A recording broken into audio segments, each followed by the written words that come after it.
টুনির আইসক্রিম গাছ। টুনি তার ছেলেকে নিয়ে একটি ছোট্ট গ্রামে বসবাস করত। টুনির ছেলেটি ছিল বেশ ছোট। প্রতিদিনই মায়ের কাছে আইসক্রিম খাওয়ার বায়না ধরত, কিন্তু টুনি কোনো মতে সংসার চালাতো। ছেলের জন্য আনার টাকাও থাকতো না মাঝে মাঝে।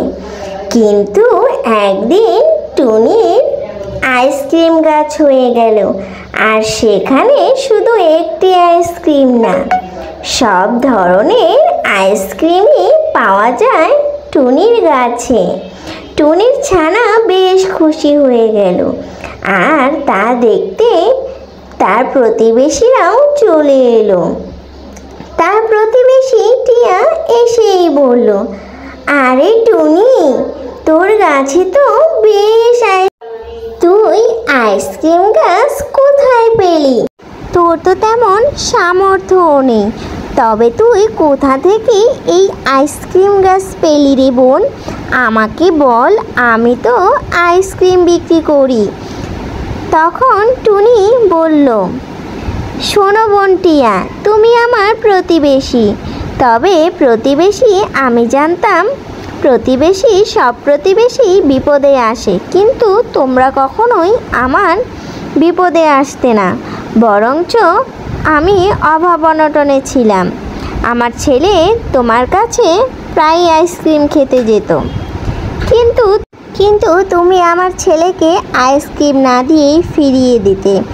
আমার ছেলে বাসায় এসে বেশ কান্নাকাটি করত। আমার এই কান্নাকাটি একদমই ভালো লাগতো না। সেদিন তুমি আইসক্রিমটা দিয়েও আমাকে দিলে না, আমাকে অনেক কথা শুনিয়েছিলে টিয়া বোন। তুমি তো আমার প্রতিবেশী। আমার ছানা তোমাকে বারবার বলছিল, কাকিমা আমাকে আইসক্রিমটা দিন, কিন্তু তুমি না বললে। আমার ছেলেটি বাসায় এসে বেশ কান্না করছিল, যেটা দেখে আমার একদমই ভালো লাগছিল না। ঠিক তখনই আমি অন্যমনস্ক হয়ে এই বাড়ির উঠোন দিয়ে একটু হাঁটছিলাম।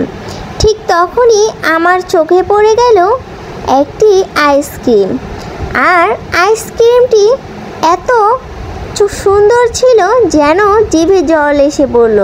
কিন্তু আমি আইসক্রিমটি আমার ছেলেটিকে দিব এর জন্য হাতে নিয়েছিলাম, কিন্তু হাতে নেওয়ার সাথে সাথেই আমি যেই গাছের সাথে আমার পা লেগে যায়, ঠিক তখনই আমি দেখি গাছে অনেক আইসক্রিম ধরে গেছে, আর যা দেখে আমি অনেক খুশি হয়ে গেলাম। আর আমার ছেলেও তা দেখে অনেক খুশি, আর সে এখন গাছ থেকে পেড়ে পেড়ে আইসক্রিম খেতে পারবে। আর বেশি আইসক্রিম হলে আমরা সে আইসক্রিম বিক্রি করতে নেব। তাই বন্ধু, তুমি আমার প্রতিবেশী হয়ে সব সময় প্রতিবেশীর আপদে বিপদে আসতে হয়। তখন টিয়া বলল, বোন টুনি, আমার ভুল হয়ে গেছে, আমাকে তুমি ক্ষমা করে দিও, এরকম ভুল আর আমি কখনোই করব না। তখন টুনিও বলল, ঠিক আছে বোন, তুমি যেহেতু তোমার ভুল বুঝতে পেরেছ, আমার আর তোমার ওপর কোনো অভিযোগ নেই।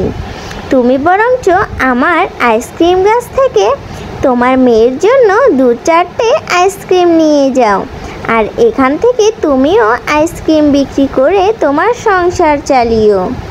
এরপর থেকে টুনি আর টিয়ে দুজনে মিলেই সুন্দরভাবে আইসক্রিমের দোকান চালায়, আর টিয়াও খুব সুন্দরভাবে টুনির ছেলেকে আইসক্রিম দেয়।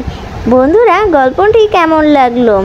এরকম গল্প পেতে আমাদের চ্যানেলটি সাবস্ক্রাইব করো। আল্লাহ হাফেজ।